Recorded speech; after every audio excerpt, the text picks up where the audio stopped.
On the debate tonight, exam results are out. The stress and pressure for the perfect score is in. CBSE results that grab the headlines in most leading newspapers show the face of competition in education. In Class 10 CBSE boards, as many as 13 students have scored 99%. Earlier, ICSE Class 10 and 12 exam results were also announced, where 2 students scored 100%. This is the first time that students have scored 100% in the ICSE exam. The competition for the perfect score is not restricted to the national board exams. In Kerala, 183 students have secured a full 100% score with 1200 marks in Class 12 this year. While the efforts of the toppers are winning many accolades, concerns are being raised over the intensity of competition. दिमाग में एक thought बैठ गया सबके कि नहीं 98% ये होता है सब कुछ, ऐसा कुछ नहीं. This is not a last result, काफ़ी कुछ है और आफ्टर 10, 12 काफ़ी ऑप्शन भी है और कुछ करने के. ज़रूरी नहीं है कि 90, 95 ही चाहिए. There are a lot of students who may or may not be able to score that much, but they still have the expectation, especially since they go to like tuitions, Akash, Fitji, whatnot. And once they go there, they're definitely expected to score. Concentrate on what you have and what you are interested in, what you are talented in, and go behind that. And parents or teachers putting pressure on scoring marks, that's not going to work out for India. As stress levels increase after the big results, Mirror now asks, is the level of competition for students too much to handle? Are parents putting unbearable pressure on students? Is the competitive university cutoff percentage unreasonable? Let's debate.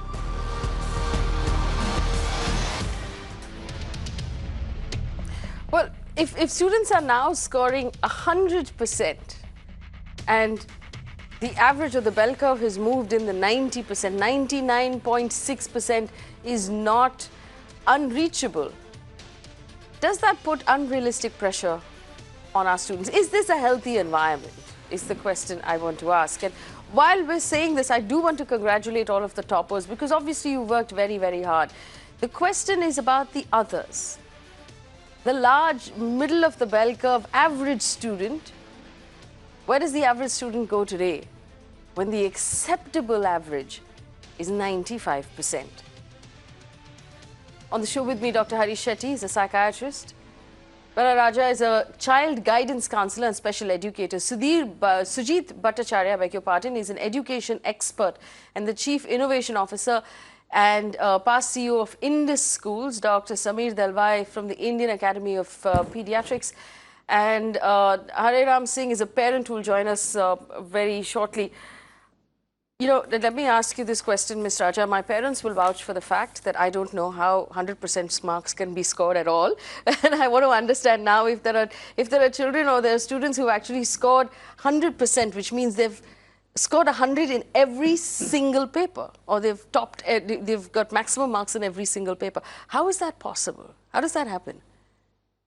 It happens by a lot of hard work, I guess. Yes. And a lot of memorizing, and the papers are highly objective, so it becomes easier. Years back, when I was in school, for example, we had a lot of subjective questions. It used to be very difficult. If you got a score of 65%, that would be great.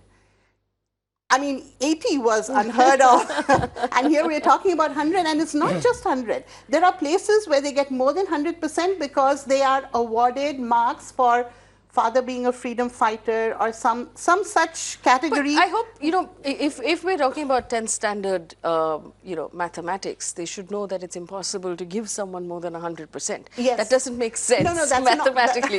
That's the overall thing. If you have 100% and then your close relative has been a freedom fighter, you get 5 extra marks, so it goes up by 1%, right? You've got 101%. Okay. So that rule makes no sense. That's what has been happening. Okay. And children are striving for this. That is what is worrying. They want to get these marks. If they are, I know of children who have had 98% and have been crying. Now, what kind of a lopsided development are we looking at when we're asking our children only to work so that they get 99, not even 98, 99.5 and 100%. Yes. In fact, let's put the phone number at the bottom of the screen so that people can call us, because this is what the results look like. 2 students have topped the examinations, class 12, with 100% marks.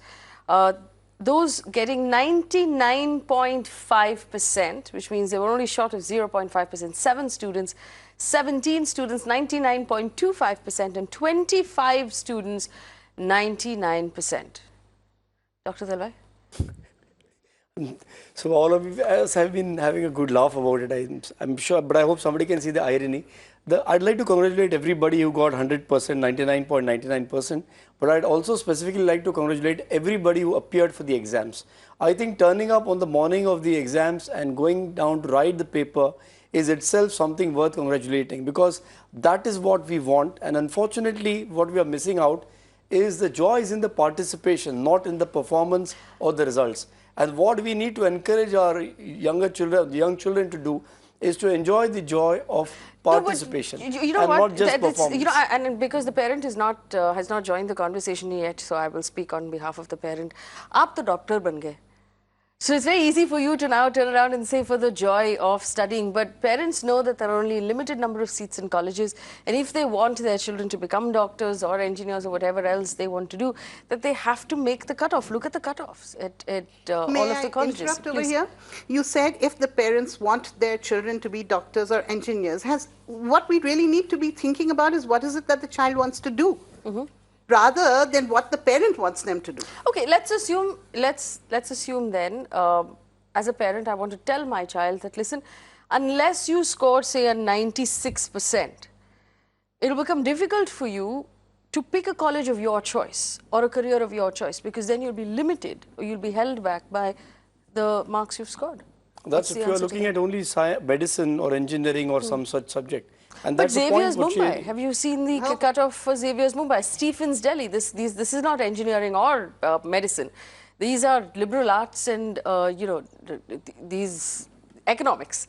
So if they have cutoffs in the 90s and the 95s, then where does that leave the child who scores 60? Which is why I said that we need to understand that at the end of the day, not everybody is going to do a particular thing. And that's exactly the debate, and that's exactly the challenge. If we have a particular target in mind and you have a whole lot of children who are competing and getting there, there will be some who can't. So what do we do with them? What do we tell them? That you don't get admission anymore, so your life is over? And that's perhaps the message that they're getting, which is why it's very important for us to focus on the fact that we are getting the kids to participate. And it's not it's the end of the journey for them. I just want to ask Mr. Bhattacharya to weigh in, because he works right now in education. Mr. Bhattacharya, what is the competition like for Indian colleges? We're not even talking about the ones overseas, but for Indian colleges, SRCC or, you know, the Stephens or Xavier's in Mumbai, Mankamal College in Bangalore, what kind of competition are these children dealing with right now? I think the competition is too intense. It's almost toxic. The kind of cutoffs that we see, there is almost no room for hope for almost anybody. I mean, you know, getting a 99.9 and 99.5, however good you are, it is a combination of too many factors, and some of them will be beyond you. I mean, there is competition and there is your own performance on that particular day. And these things can be tremendously draining on the energy of a family or the child. And I think the fundamental reason why all this is being created is because over the last couple of decades, we have seen a very lopsided growth of the educational opportunities. There's been a large number of engineering colleges which have been added. We have 50%, even there we have only 50% capacity utilization. On the liberal arts side, which you rightly mentioned, not much has happened. So students have nowhere to go, and that huge bottleneck at the end of class 12 is just killing everybody. And to top it all, we are giving 99% marks to a whole lot of people, in 90s and 95s, and making them believe that it's all beautiful and rosy, till they run into that wall which says no more seats for you. And I think this environment itself is the cause for this kind of disturbance. Well, Dr. Shetty, I also want to share something else with you. I just found out today that there are apparently counseling sessions, and not the kind of counseling that you offer, but the kind of counseling that will tell a child what his or her options are after the 12th standard. So you're best suited for engineering, or you're best suited for medicine, or these are the colleges you should apply to. They apparently charge 1 lakh rupees or 50,000 rupees per session, per meeting, to tell a child what his or her options are. This is the business, the opportunistic business that education has become. And it's perhaps because of that business that schools are competing with each other. So they want to show a better pass percentage or a better score. These coaching classes are competing with each other. Newspapers are filled with photographs of children who have scored high marks. And it's the child perhaps who's getting stuck in the middle of all of this competition. Where does, for example, a child who scored 80% go today?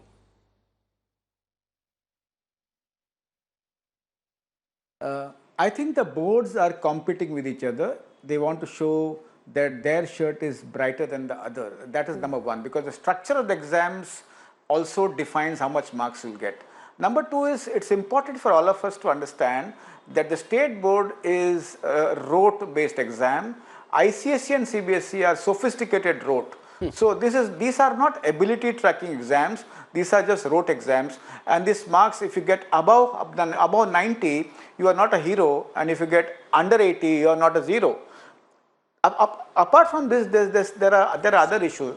The other issues are that as you score these marks, we have a lot of children coming to us between 70 and 90, and their main grouse is that they have not hit the 90% in their examinations, and people who do not get 90 are very upset.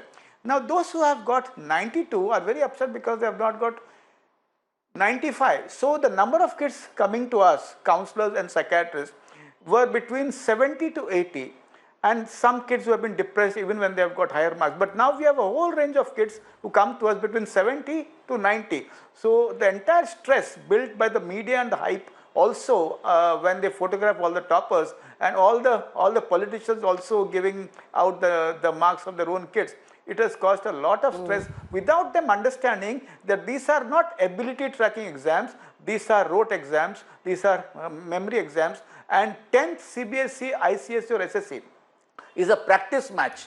It's not a 2020, it's not a test match.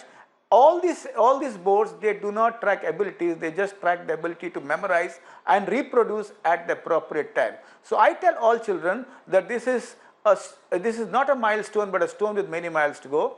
This is just the beginning of your career. And when you sit down and look at the admissions in colleges, don't go after branded colleges. Most of them are overhyped. Your child is your brand, and that I think is very important. Yes. In fact, we have a couple of people on the phone line. Dr. Randhawa on the phone line from Jalandhar, Punjab. Go ahead, please. We can hear you. Good evening. Hello. Yes, doctor. Go ahead. Yeah, ma'am. First of all, I congratulate your TV for bringing out such an important issue where it is putting immense emotional pressure on the students. I, being a pediatrician, come across so many adolescents which are under high pressure. And I congratulate Dr. Sameer, the psychiatrist on duty, and the other panelists. Yes. And I strongly condemn the media newspapers which come with the highlights that our student has scored. And if you rationalize them, the so-called quota factory, I call them as, it has become a suicide capital just because of this thing. That all are under pressure. Yes. The aim of education is learning. Yes. It is not a competition. It's not a race. Absolutely. Absolutely. And I congratulate all your panelists for bringing out such an important issue. Thank you. We appreciate that. Mrs. Jacinto on the phone line from Thane. Go ahead. Hello, Faye, and a big hi to everyone. Faye, on your screen, you guys are flashing a comment saying that our parents putting undue pressure on the children. Yes. And my answer to that is a big fat no. Okay. Let's understand that we have, colleges who would not give an admission to a student if they don't score 95 and 98 and 90%. Where do the rest of them go? What alternatives have we left for the parents other than push their children to reach that marks? to reach that score.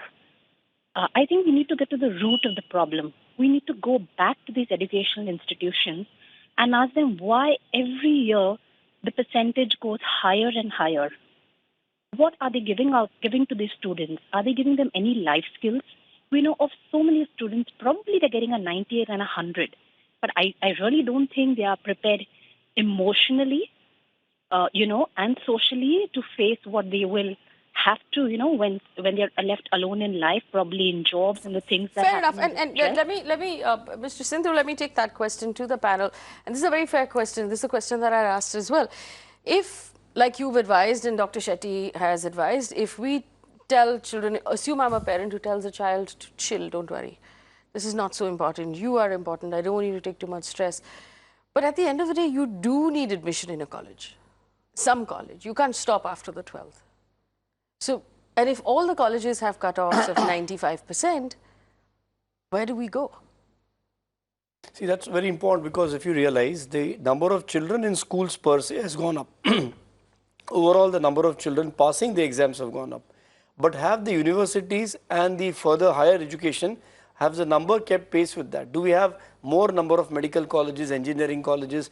Do we have a wider choice? Because if all these kids now under the curve are getting up to class 10, they need certain higher education ahead. Yes. Now, the lady mentioned here, point is parents still are so much involved in the care of the child and ensuring that the child gets to college, as against the Western world, where it's not necessary for a kid to get into college right away.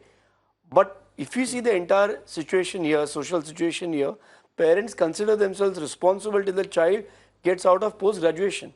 So on one hand, we need a larger number of seats for higher education, which perhaps hasn't kept pace. And at the same time, we need to diversify from just medicine and engineering, for example. Engineering colleges seats are going vacant because there are not many takers, because post-engineering you don't have a good career option.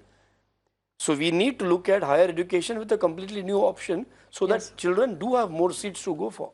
Well, I also want to ask this question of Dr. Shetty. Dr. Shetty, research has shown us that globally, while women take a break from their careers when they have children, India is the only country in the world where women take a break from their careers when their children have board exams.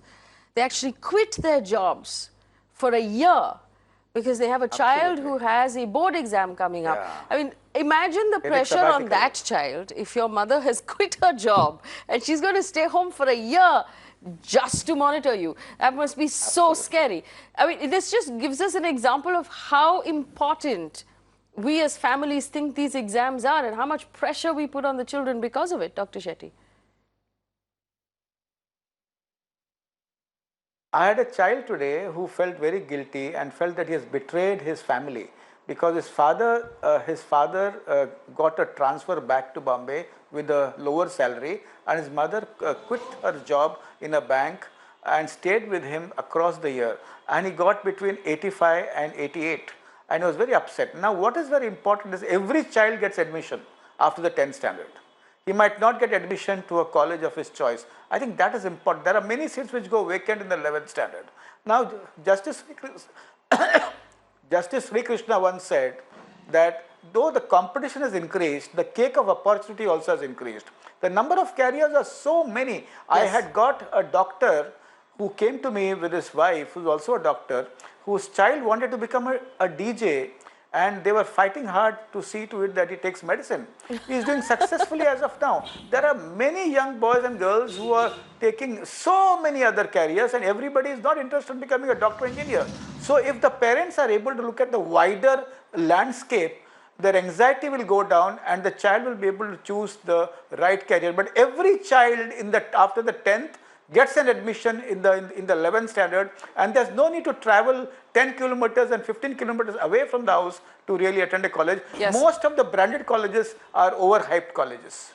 Actually, you know, as citizens and as parents, we have to ask ourselves these questions. When we force someone who wants to be a DJ to become a doctor, would you ever want to be treated or cut open by a doctor who actually wanted to be a DJ? That's a really scary prospect. I wouldn't want to, at least. Hare Ram Singh joins us right now. He's a parent, we understand, whose child has done very, very well. We under 98.6%. Mr. Singh, congratulations. You must be very proud of your child. We understand, though, that your child is unhappy. Tell us why.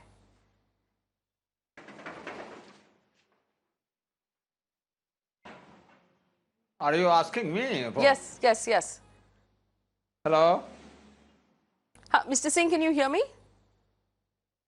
Oh, here, my daughter got 98.6% in government schools through CBSE board. And we are celebrating it. We are very happy. And then your question is that how the people are getting more than 95% because the universalization of education. So more students are getting more good education. So there is a lot of competition among them. And no doubt if 13 students are topping, getting 499, and then 25 candidates got second position by getting 498. So in such a conditions, my daughter with persistent and consistent in all efforts, with I never pressurize her to do to concentrate like that. But this is her own, without any tuition, without any coaching, she has achieved that position. So we are very proud of them. So. Mr. Singh, do you believe that there's a lot of pressure on students that we can perhaps, or we should perhaps ease onto the children, that between the schools and their friends and the peers, there is pressure on them to perform, and that puts a lot of pressure on them emotionally and mentally? No, so that's why pressures from schools also, pressures are from the friend circles also. But here this is the responsibility of the parents, that they should ease the pressures or attention from their children. And as for that, taking care of how they are doing the studies and all, how they are maintaining the routine to a study, and take care of their fooding, their sleeping, and their everything. You have to take care to ease the tension of the examination. Because in such a position, the toppers, my daughter is topper since the first class. So, and since the first class, she is getting 99%, 98%. So, she is not any time she was feeling any disturbed and all, but we have to take care for her that they should not feel disturbed and take it easy, and that's why they became successful to get 98.6%. And we all celebrate and congratulate your daughter Sujit Bhattacharya. Yes. 1 second. Sujit Bhattacharya, there's a question that's coming from one of our viewers. They want to know if the coaching classes and the competition among coaching classes is creating an unhealthy environment. Is that coaching class environment actually part of the problem?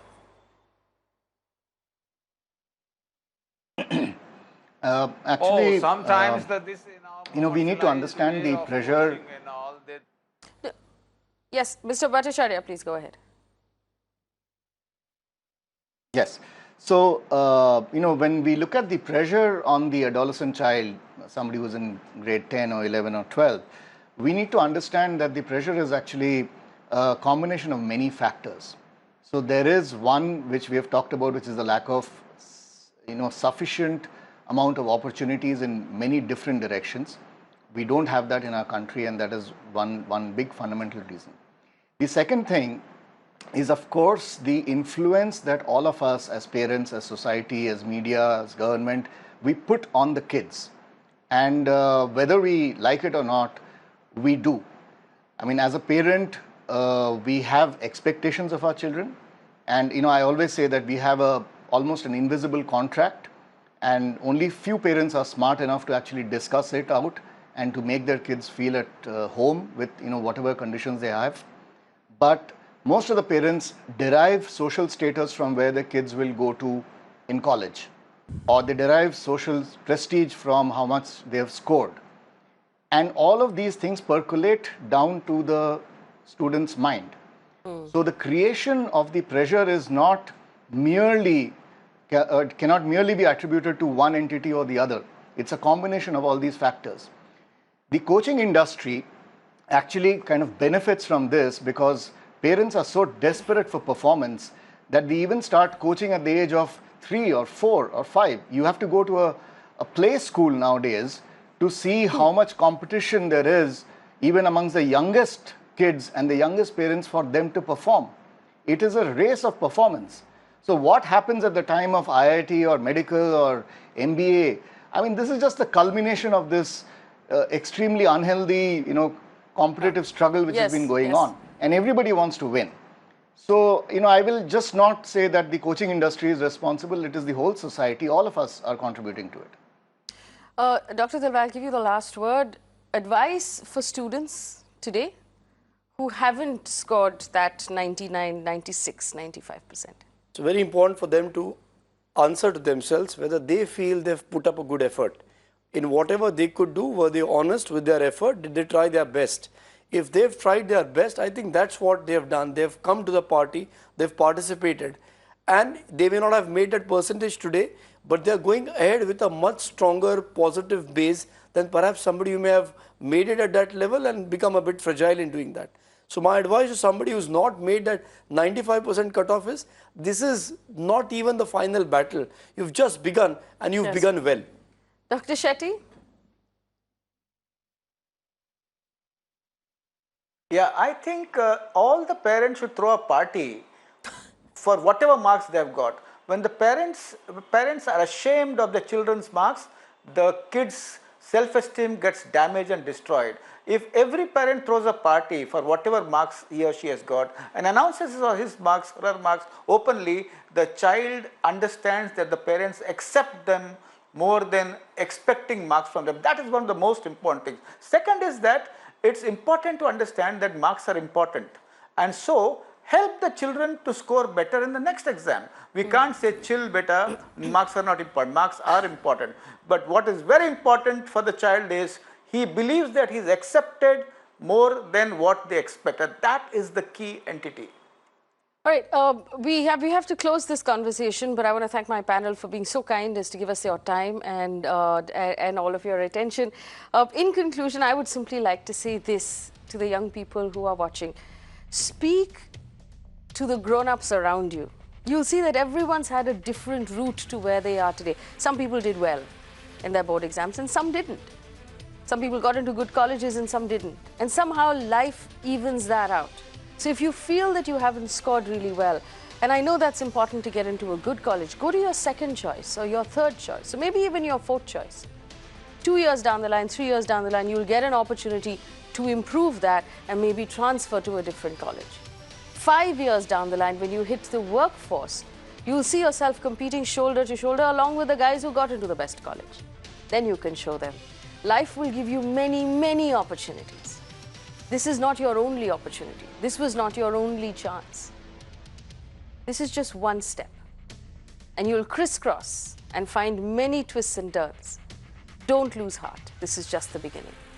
Thanks for watching.